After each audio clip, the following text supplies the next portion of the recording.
Psychology psychiatry جو پڑھتے ہیں اس چیز کو بیان کرتی ہے کہ یہ خوشی ہے جو انسان کی زندگی کو بڑھاتی ہے، صحت مند کرتی ہے۔ ہیپینس ایک ایسی چیز ہے جو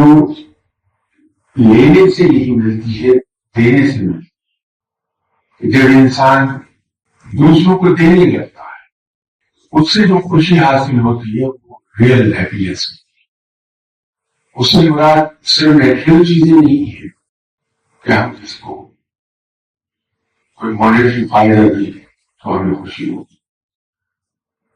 دینے سے میری مراد یہ ہے کہ جب ہم دوسروں کے لیے جینے لگتے ہیں، اگر میں خود بہت غم میں بیٹھا ہوں، تکلیف میں بیٹھا ہوں، اور میرے پاس کوئی آدمی آ جاتا ہے تکلیف میں ہے، نظیر سے ایگنی میں ہے، تو میں اگر اپنے دکھ اور اپنا غم بھلا کے اس آدمی کی دلجوئی کر دوں اور یہ عادت بنا لوں کہ میں میرے پاس جو آدمی بھی آئے گا اس کی دلجوئی کر کے بھی، یا آسان لفظوں میں یوں کہہ لیجیے کہ لوگ روتے ہوئے میرے پاس آئے اور ہنستے ہوئے چہرے سے واپس چلے گا، یہ سب سے بڑا دینا ہے۔